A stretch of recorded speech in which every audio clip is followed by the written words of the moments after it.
So, Sunny, based on whatever you said about Dr. B.R. Ambedkar's reservations on this topic, I was a bit confused because I have read his book, Pakistan or Partition of India, and there, Mhm. if anyone reads the book, you will find that Dr. Ambedkar is one of the greatest critics of Islam, so to say. And Yes. there he made it clear that a Muslim will not accept and adopt India as his own country as long as Islamic law is not brought into the country. So I don't know if you have gone into that area. I mean, I'm curious to know if, when he presented his idea into the parliament, was he pulled down for expressing too much because he is kind of in the middle area? Like he's not expressing too much about it. He's not saying that every community will accept, but the Muslim community will not. Nor is he saying that we can push the Muslim community into adopting it. So he's like scapegoating the Hindus. I can understand if Nehru did that because that's what Congress has done throughout the time to scapegoat Hindus into practicing their policies. But Dr. B.R. Ambedkar saying that thing baffles me quite a lot. So, like, did you get a chance to find out if there were certain pogroms going on to pull him down in the parliament, or those were his original thoughts?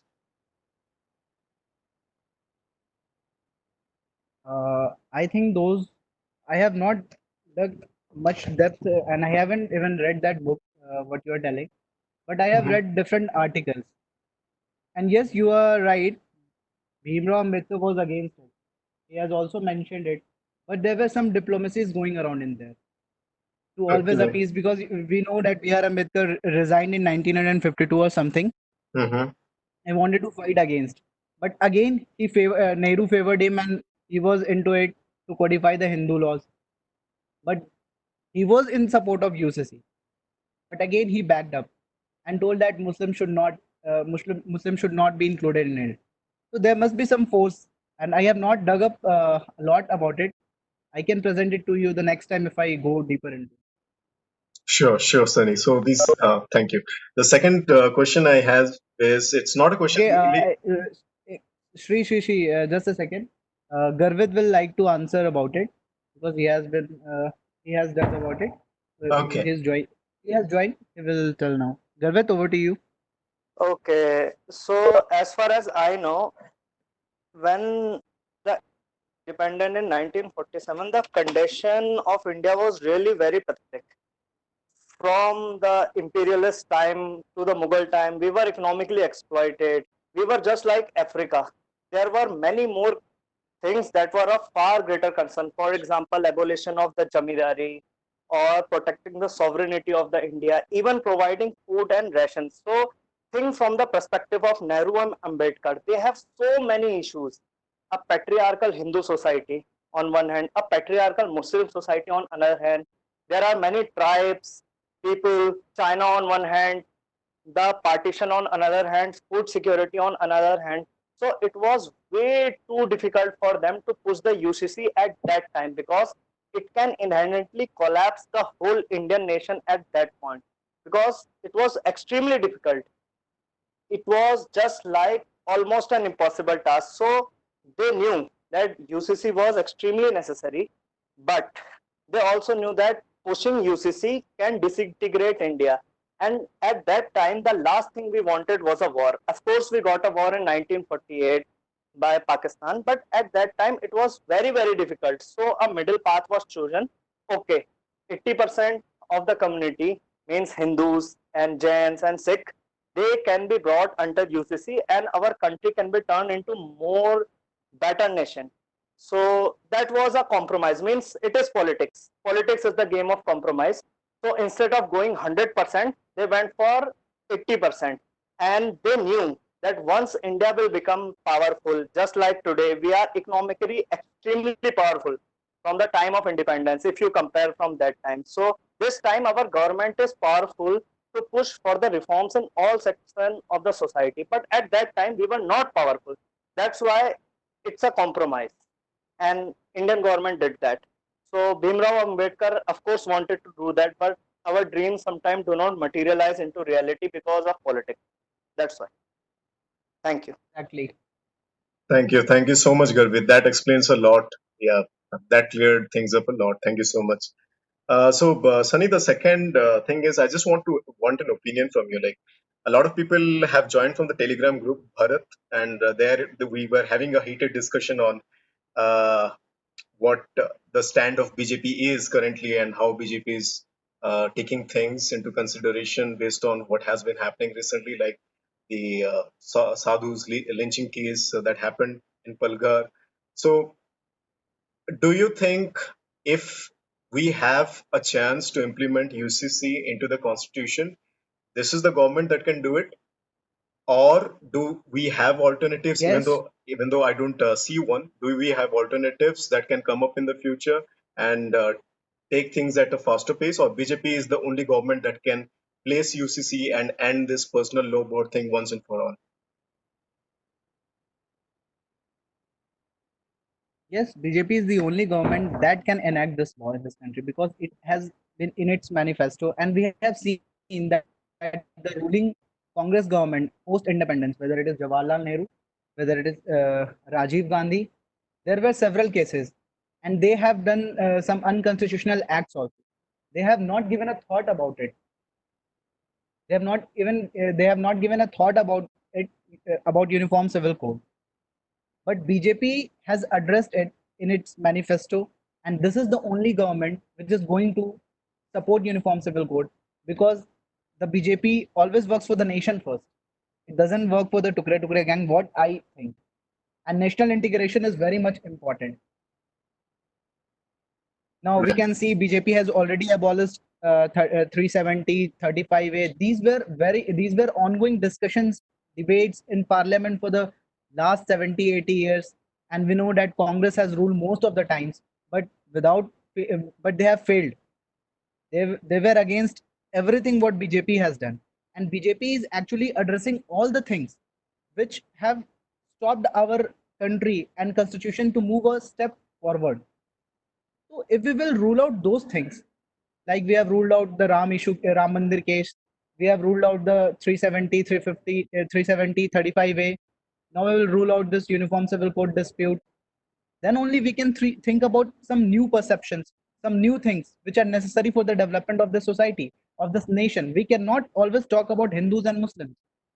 We cannot always talk about it. And this Congress party, right from independence 1940, whether it is Jawaharlal Nehru, whether it is Rajiv Gandhi, whether it is Sonia Gandhi, they have divided this nation into Hindus and Muslim. We have seen Hindu passage code also. We have seen Saabano case also. We have a lot of cases. We have a lot of evidences where it is proved that yes, Congress is what Congress is the government political party that always divides the people on the basis of community. But we can see uniform civil code is for everything. However, we can see that All India Muslim Board says that it is targeting BJP is targeting Muslim community, but it is not like that.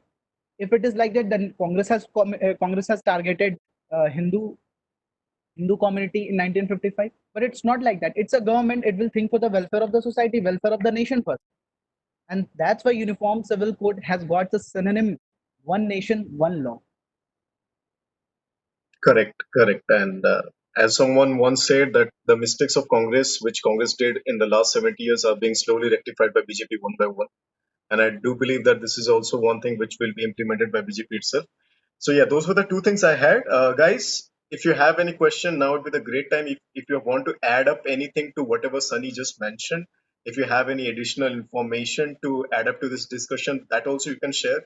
Do raise your hand. I'll just ask you to unmute yourself. And otherwise, if you have a perspective, different perspective, if you do not agree with whatever we discussed today, you can share that as well. Yeah. Yeah, Garvit, please go ahead. Now I don't really know much about UCC or its technicality. So firstly, I would like to thank Sunny for taking his time because these type of things require a great deal of research to dig out all this information.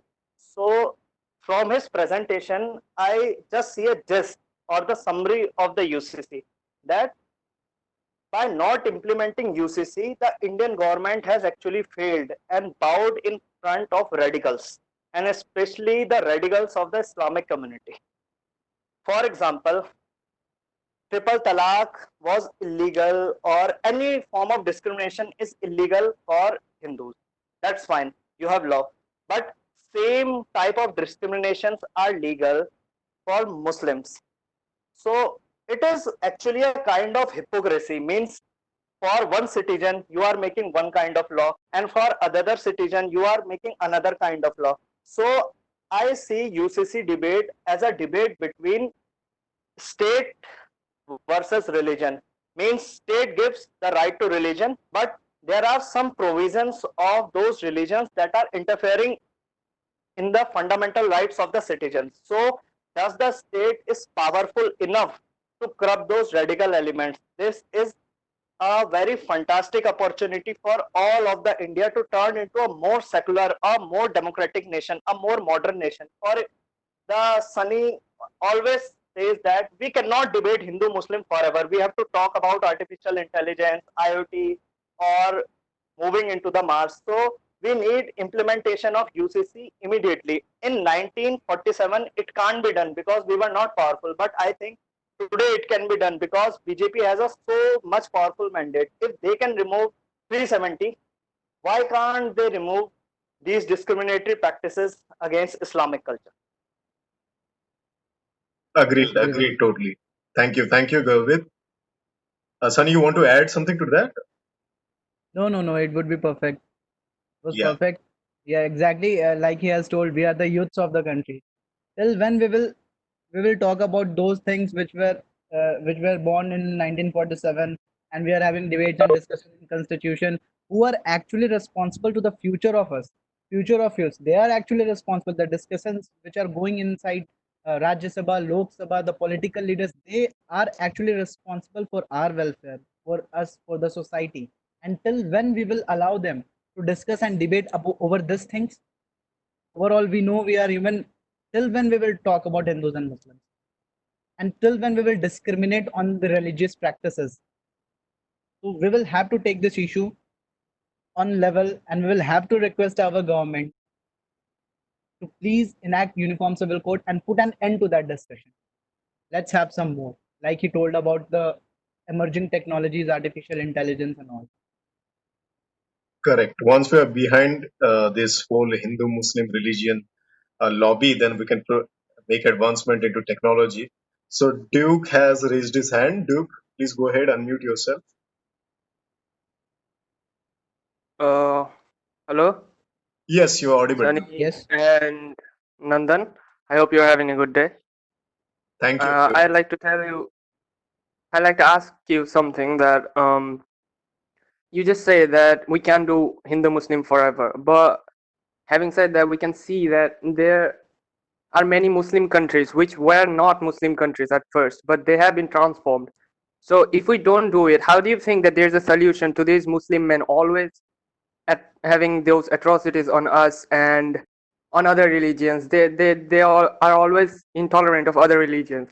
And how do you think that we can cope up with them? And if we can't, then we cannot even progress in other fields. What do you think of that?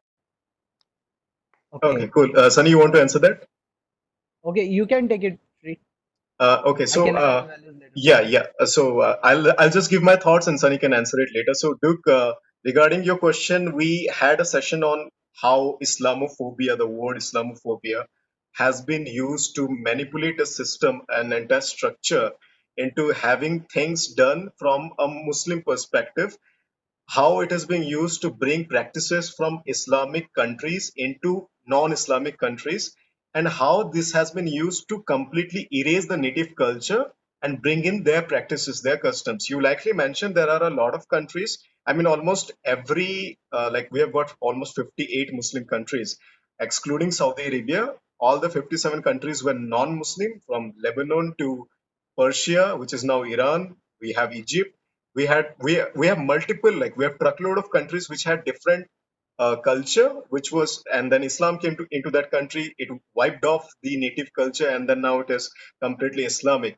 So the point is, yes, we need to keep discussing it. And how do we discuss it? See, the first session that we had, we talked about how Islamists and the leftists, how they shook hands with each other to hijack the entire system. This is beyond the scope of today's topic, so I won't elaborate that matter. I can share the recording of that session so you can have a better insight into it. That is how they shook hands to defeat the right wing, the right side of the political party of the countries. They brought in their customs. Halal was a way, it is like a gateway. So they bring in halal, they bring in a gate, they open a gate where they introduce their customs, they hijack the meat industry, then they slowly expand to the non meat industry. They get the economy. Once the economy starts funding them, once they start filling their pockets, it comes from Saudi Arabia and it goes to Saudi Arabia as well. That is how they spread, right? They spread Wahhabism, they spread Islamism, and that is how they manipulate other countries' systems. So the best way of tackling is by discussing how Islam as a religion is not a religion at all. It's a political ideology masquerading as a religion, which has been used to highly politicize the entire system to basically accomplish the goals of one particular country, and that is Saudi Arabia. If you look at Shias, if you look at the Shia countries, even if they have some sort of extremism, they're not as extremist as the Sunni Wahhabis of Saudi Arabia who are spreading Wahhabism all over the world. We have an Instagram page, instagram.com/saffronflame. I've shared the link. Every day we are posting one violent verse of the Quran. So the Quran and these hadiths have loads of violent verses. We're discussing about it. We're talking about the context. We're talking about how those verses are used by is Muslim fundamentalists, Islamists, Islamic terrorists to attack non-Muslims. All right. So we are discussing about it. So the next time when you have such sort of discussions with people who have a different sort of ideology, who believe in that ideology, you can tackle them, you can counter them with those thoughts. The reason we say that we cannot do this Hindu Muslim forever is because at the end of the day, it is not helping us as a nation to advance, right? We're still stuck in an issue which is more than, I don't know, 1,000 year old. I mean, ever since the time Muhammad Ghori, Muhammad bin Qasim, and Ghaznavi came to the country, this has been going on since then. So, for us to advance and for us to progress, we need to put this thing in the backseat, and that can only be done once Muslim fundamentalists, Islamists, and Islam as a religion is defeated. It will take time, but we are not going to defeat Islam all over the world. As long as it gets defeated within India, we would be more happy people than we are right now. So we are aiming towards that. We'll start with halal. I urge you to watch our halal discussion. Once the funding is cut off, once the economy is cut off, they won't have strings to pull people and pull the system towards them. They won't have their monopoly forever. And still, since until it is not done, we will be having this discussion. But once it's done, then the Muslim Hindu discussion is put to an end forever. So this is the idea. Sunny, if you have anything to add on to that, you can go ahead. Okay. So we are talking about if we implement UCC all over the nation, then how it is going to end Hindus and Muslims talk. It is not like that. Now, just think if there is a war between two countries, there are certain launch pads. We will have to neutralize those launch pads. Now, this Congress government, post independence, they have implemented certain laws and acts on behalf of which Hindus and Muslims are differentiated. Whether it is 370, whether it is 35A, whether it is UCC, whether it is now CA and RC. Now we are deactivating and neuralizing those launch pads. It is happening in the country now. Now see, if UCC is not a topic to discuss about Hindus and now we Hindus and Muslims, if UCC is implemented, then what we actually have a one less topic to debate upon Hindus and Muslims. Now we bring population control bill, then that will be another pillar that will stop the discussion of Hindus and Muslims. So like this, we will deactivate the launch pads, the different launch pads that have been implemented in the decades by then ruling government, Congress. So this is what I can add to the Shree's answer. Thank you, Okay, Sunny. thank you guys for your answer. Thank you. Thank you, Duke, for your question. Thank you for joining the session. Does anyone else have anything to add or ask or oppose? I'm not seeing any hands. Guys, if you have anything in your mind, you can express it. It's just an open community. We don't have any subject matter experts to judge you if you're asking something vague or something which is totally irrelevant. Yeah, Garvit, please go ahead. Just like I would like to contribute to what you have already said and what Sunny has already said. Do you know why Muslims oppose, especially Muslims? I'm not saying Christians or the Jews or Parsis. Why especially Muslims oppose UCC? Because if you bring the UCC, that is going to kill their fundamentalism. This the fundamentalism that is the root cause of all the atrocities that has been going on in South Asia since Muhammad bin Qasim has landed into the Sindh and defeated the Raja Dahir. There has been a lot of atrocities since that time, and we are just doing what सह लेंगे थोड़ा सह लेंगे अफगानिस्तान से निकाल दिया पाकिस्तान से निकाल दिया कोई नहीं बांग्लादेश में आ जाएंगे कश्मीर से निकाल दिया दिल्ली में बस्ती बना लेंगे so right now the majority of the India has a habit to tolerate them so by bringing UCC you are showing them see the state of India the constitution of the India is more powerful than your book and that is what really hits them so how can the state be more powerful than Islam for example you might have seen that there was a killing of Iranian general recently I think in January General Soleimani by the US forces so do you know there was almost a riot like situation in Kargil where there is Shia majority sectors so why because those Shias think that their affinity their affection is more towards Iran, not towards the Union of India. Why they are so much connected? Because Ayatollah Khomeini gives a fatwa and they follow it. And what kind of fatwa they give? They give fatwas in the form of personal. For example, All India Muslim Personal Law Board.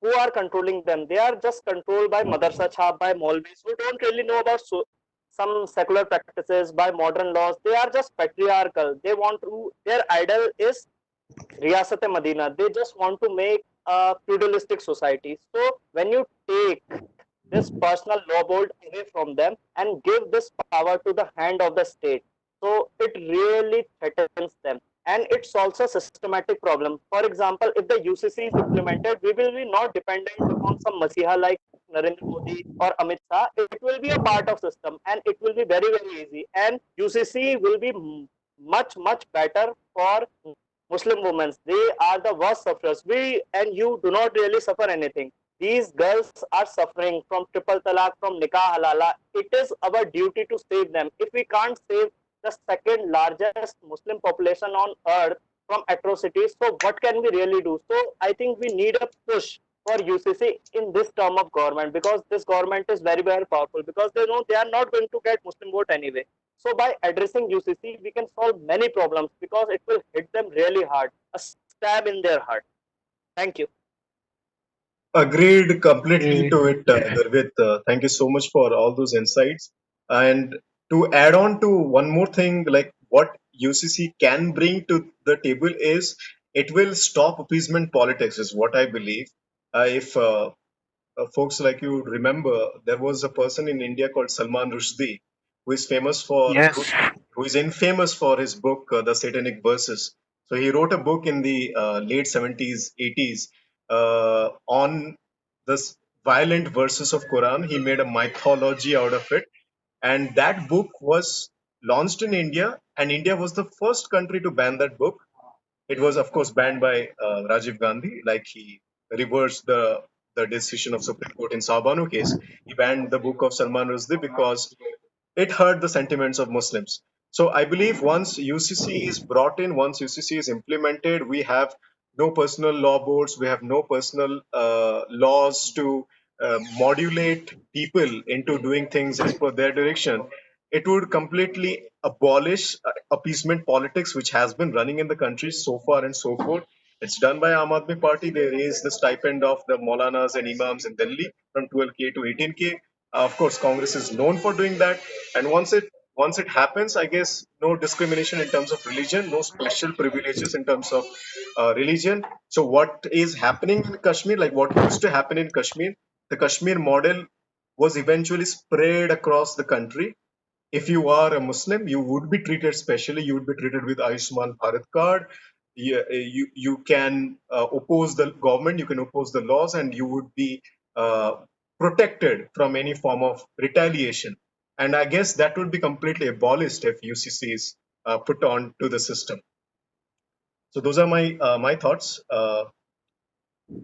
Anyone else has anything to ask or say or oppose? If you'd like to pitch in your thoughts about how we can, okay, Anusha has raised, I guess it's a her, raised her hand. Anusha, you can unmute yourself. Sorry for assuming your Yeah, gender. yeah.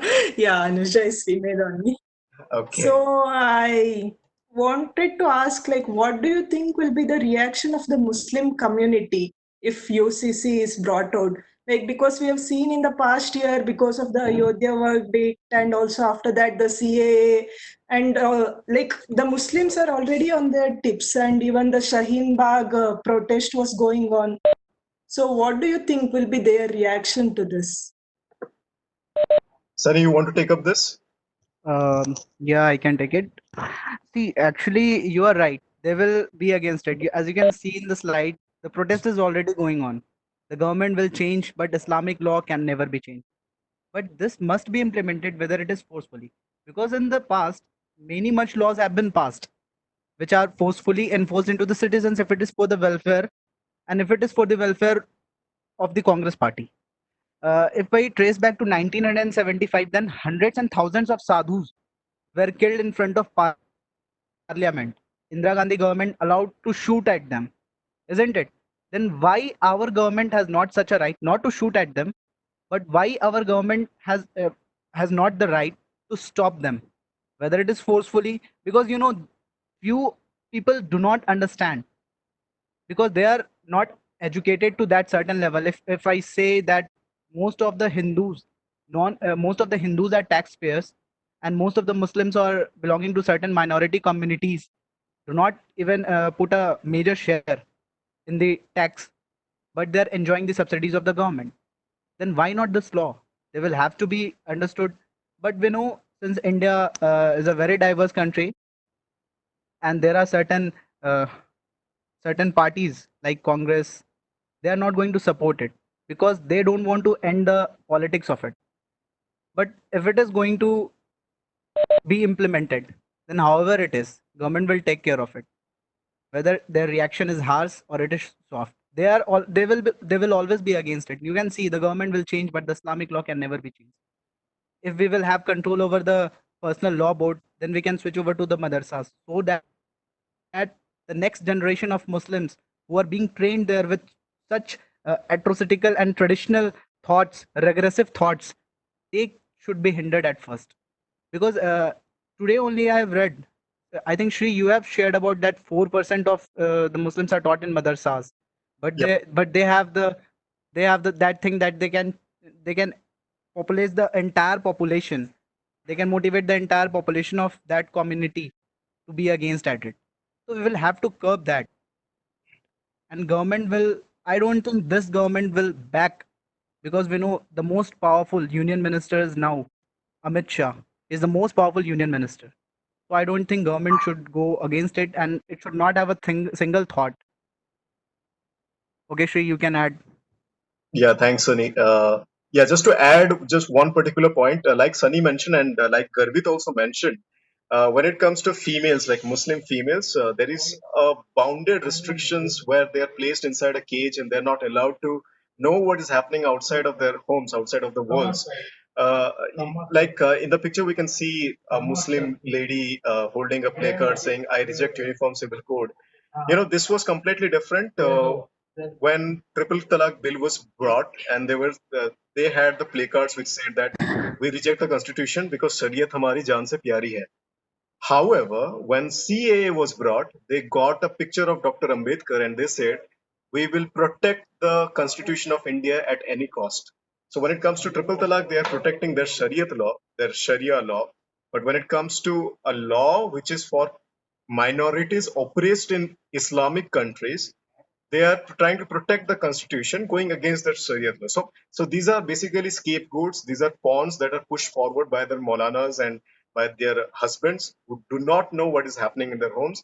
And based on the 4% fact which Sunny talked about today, the people who go to madrasas, the institutes where Islamic theology is taught as a primary subject, those constitute only 4% of the total Muslim population in India.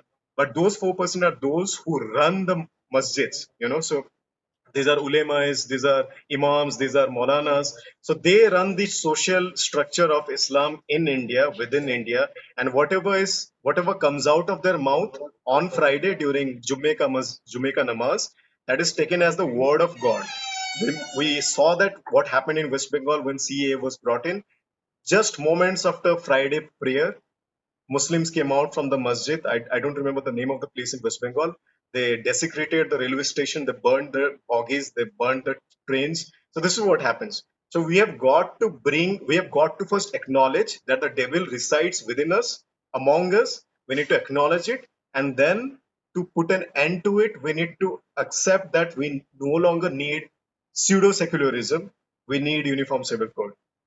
So, Anusha, I hope that answers your question. Yes, yes. Okay, thank you so much for asking. Thank you, Sunny, for adding. Garvit has raised his hand again. Garvit, yeah, please go ahead. I guess you are the most enthusiastic out of all of us. It's great to have you. Garvit, if you are able to hear me, you can unmute yourself.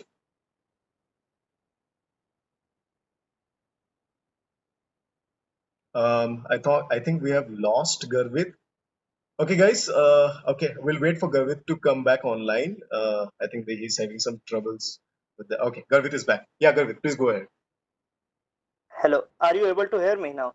Yes, yes, you're much better, audible.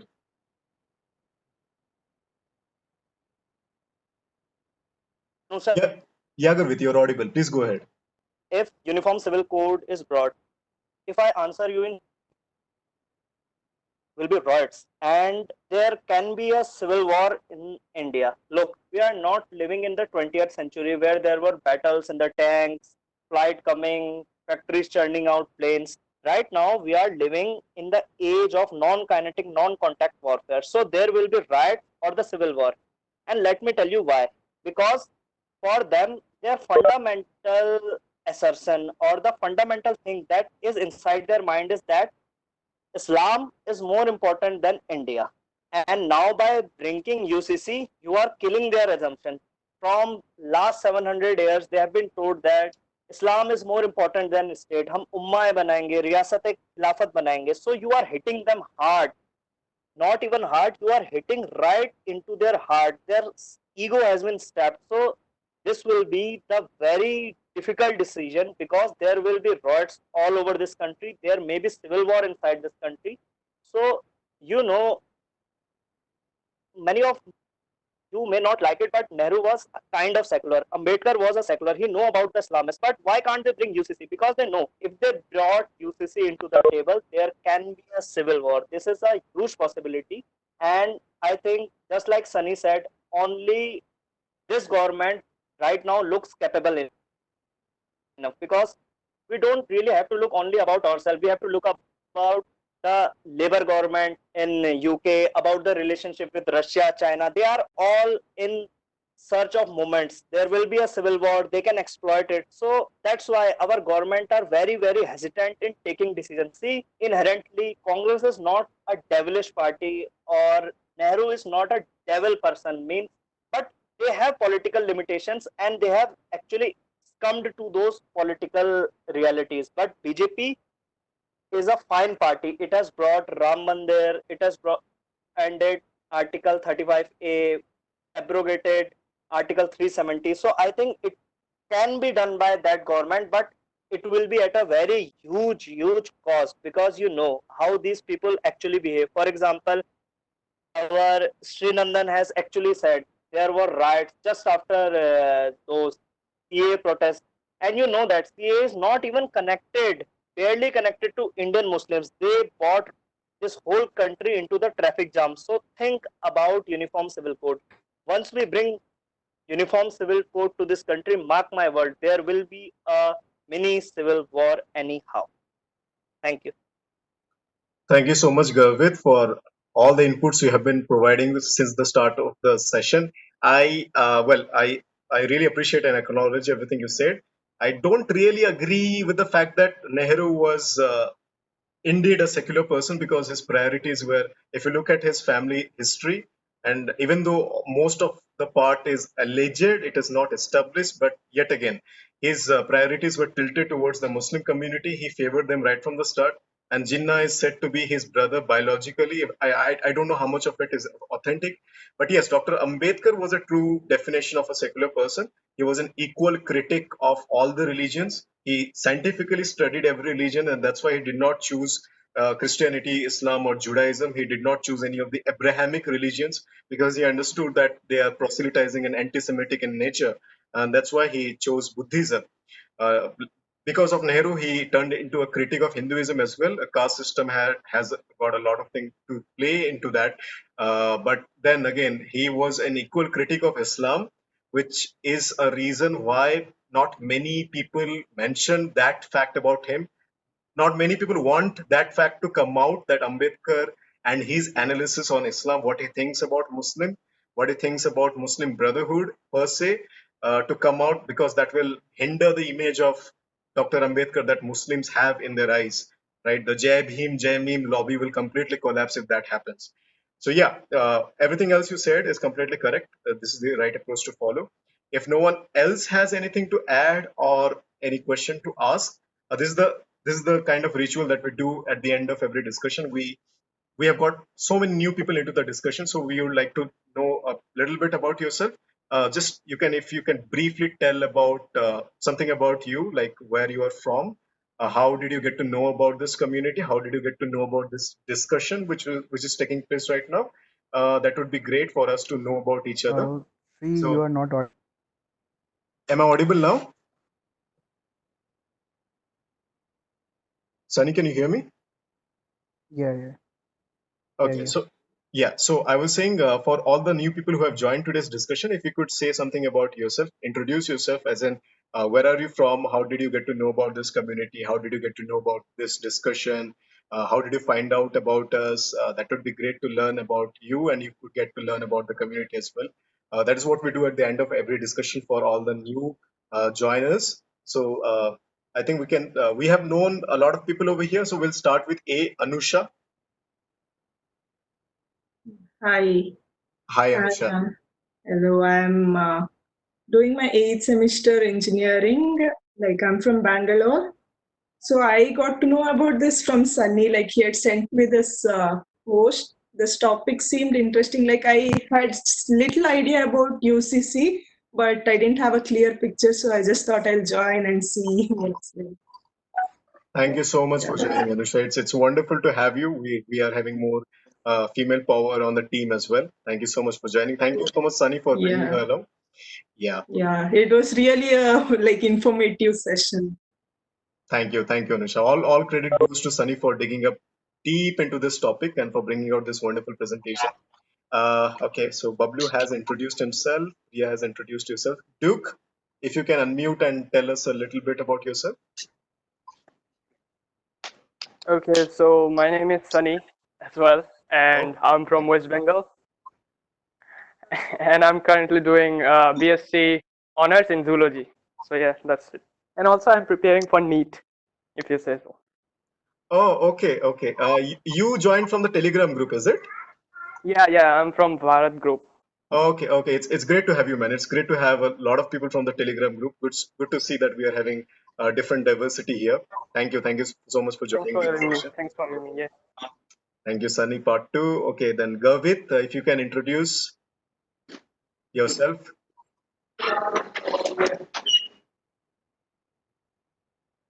I have been introduced to this group by Sunny. So thank you, Sunny, for introducing me to this group.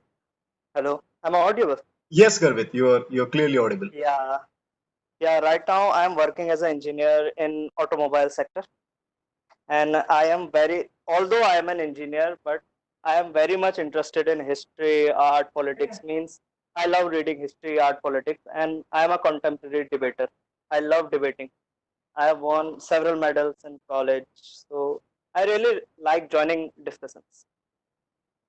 It was a wonderful thing to have you on board.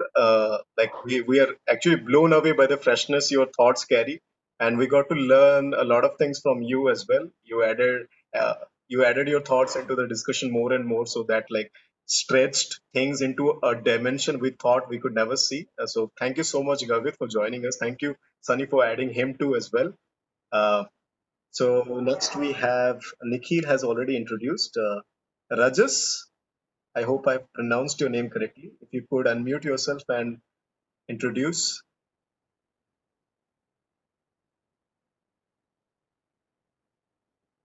Rajas, are you able to hear me?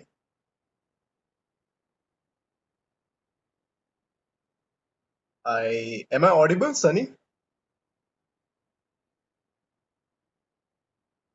Yes, Shri, you are audible. Okay, I think Rajas is not able to hear me. Okay, then we'll move on to the last person, Shubhojit. I know him from the Telegram group, but Shubhojit, if you could introduce yourself to the rest of the team, rest of the participants. Hello. Yes, Shubhojit, you're audible. Hello. Okay. Okay. So, hello everyone. My name is Subhajit Sarkar. I am from Jharkhand. I am pursuing my BSc in geology. I'm in third year now. So, I was introduced to this group, like Sri mentioned. He introduced me in this group, and it was a great, thoughtful conversation with you all. Thank you for having me.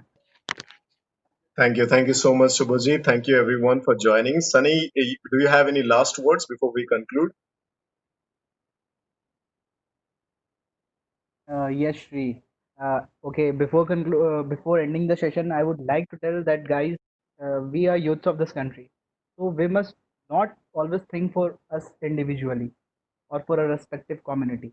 We will have to think upon the national interest because they are very needful at the time. We will have to understand what is going into the system. As I have already told you, that the people there in Rajya Sabha and Lok Sabha, they are responsible for the future of this country, the future of us, and the children we are going to have in the near future. We will have to look upon the national interest wherever you are. And most, I think that in this group, we have people from Bihar. I am from Bihar, Jharkhand, West Bengal, and Odisha. Nandan, Sri Nandan, you are from Odisha, basically. Yes. These four states are the backward states in India. है ना? So that's we will cover it in some other session. But what I want to tell here that we from these backward states are coming forward to fight against those odds which are creeping into the system since time. So please motivate your friends to have a look on national interest because this is for the welfare of us. And that's the last thing I want to tell you. That's it. Vande Mataram, Jai Shri Ram. Nick has raised his hand. He wants to say something. Yes, Nikhil. You can unmute yourself. हाँ वो क्या बोलते हैं अरे हाँ national interest वही देख सकता है जहाँ का नेशनल पार्टीज हो जैसे कि कांग्रेस हो या फिर बीजेपी हो जिस स्टेट में लोकल पार्टी राज करती है वो स्टेट कभी डेवलप नहीं हो सकता और ना नेशनल इंटरेस्ट वो देख सकता है Okay. Sunny, you want to respond to that? Yes, Nick, you are right. You are absolutely right. Why I mentioned about the states, specifically West Bengal, Bihar, Odisha, and Jharkhand. See, India is a diverse nation, various states, and each of the state is responsible for the overall growth of Indian nation. Now, why Bihar, Jharkhand, West Bengal, Odisha are backward states? That's some entirely a very big topic to be discussed. And we from those states are coming forward. We can have some approach to think about the national interest. And you're absolutely right. Nice to have you on this session. Nick, I think you are attending this second session. You were on last Sunday also. Yeah, he attended our Halalonomics session as Yes. well. I remember Nick from the Telegram group as well. He is an RSS member. I joined later आज late हो गया मैं join हाँ, right, right. I आप have पिछले वाले session में भी थे. a recording session. एक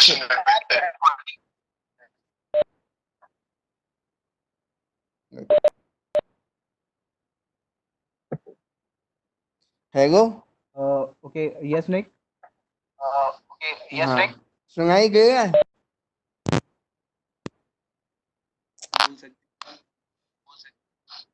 जी नहीं सुनाई दे रहा है, बोलिए। जी नहीं सुनाई दे रहा है, बोलिए।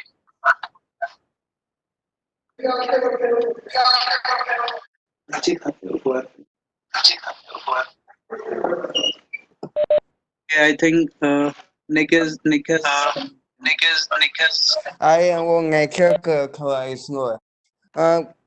मैं ये बोल रहा था कि राज्यसभा ने प्रॉब्लम होती है वो बिल पास कराने में, क्योंकि स्टेट राज्यसभा में जाते हैं, स्टेट एमएलए सुन के जाते हैं सब।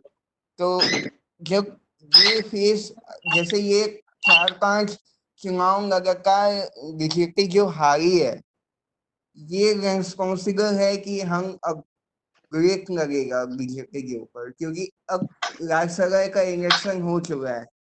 तो नहीं 2020 के बाद जो भी अब सेशन चालू होगा तो नंबर गिर जाएंगे अपने 3, 4, 5, 6 अंक।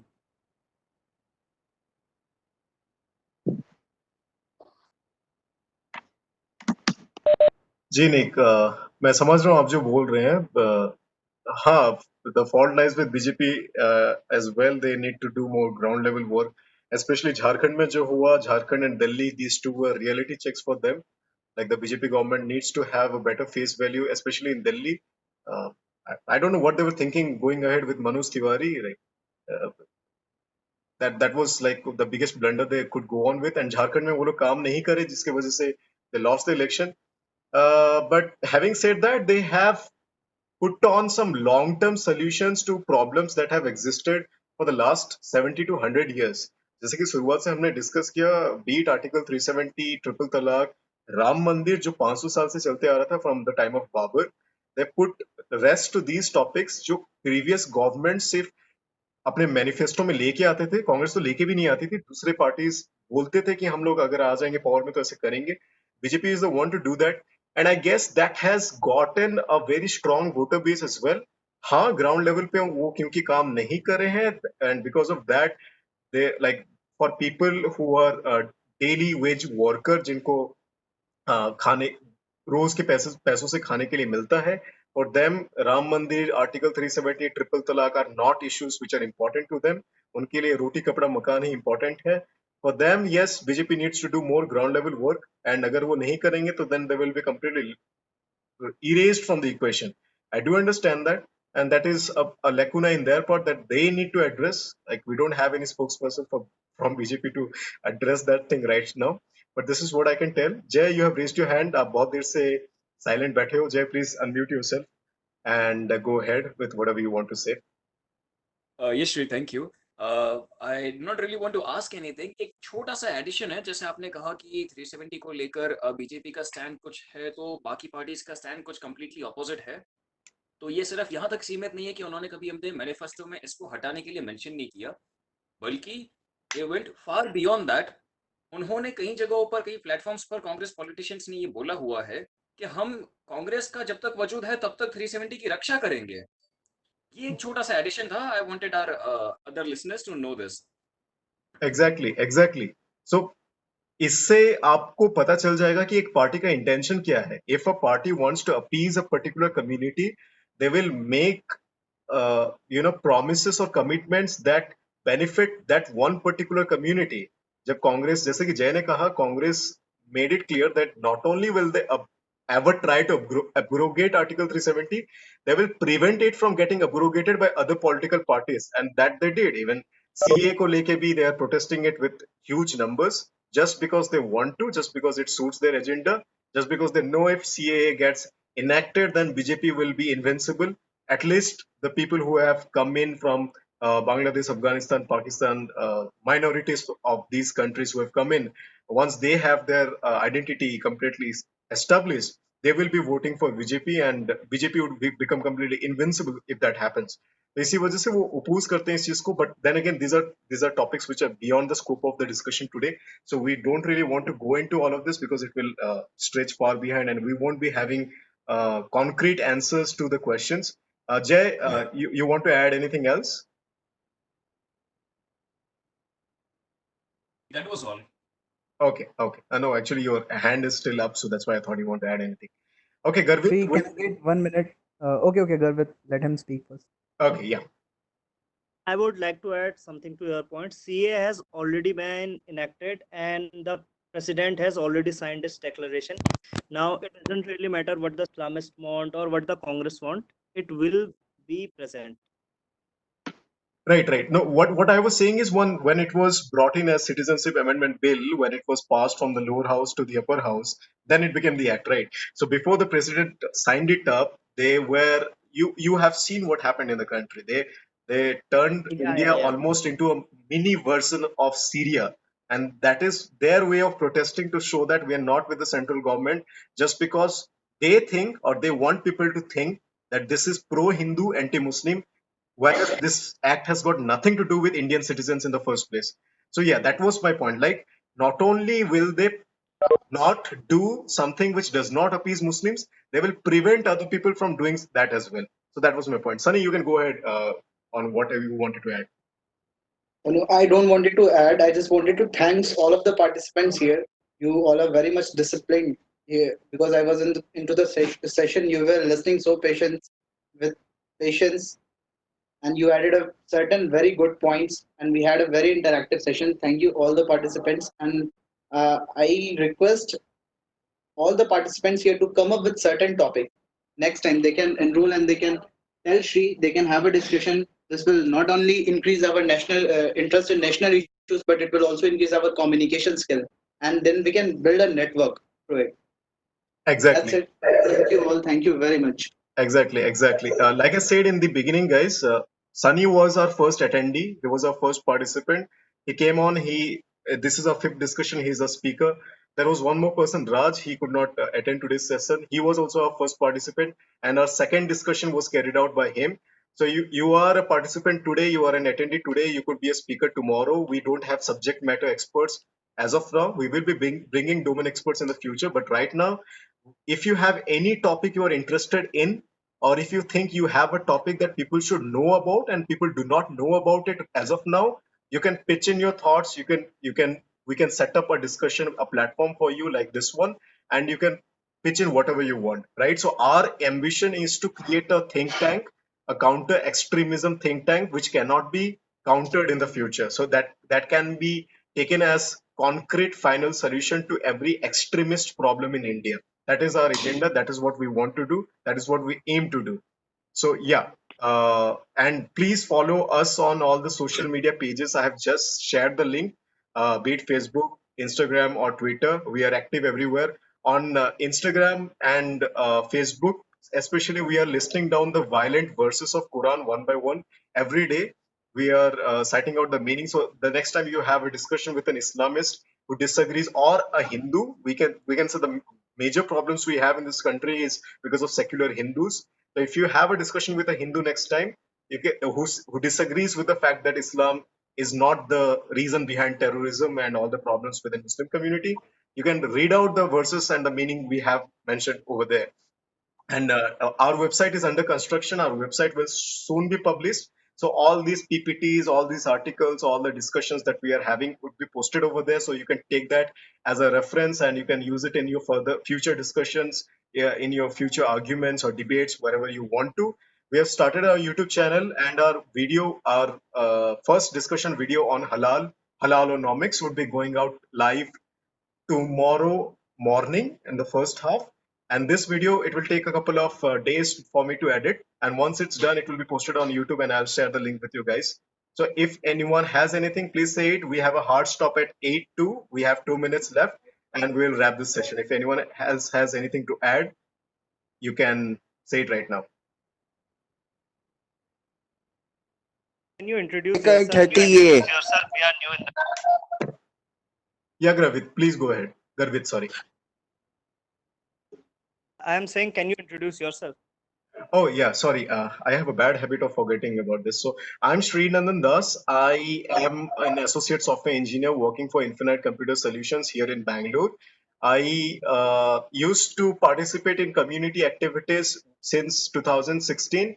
Back then, it was more of a technical community participation, which I used to do, and then it got converted into social activism. Like I do take part in technical discussions, but now it is more towards social discussion.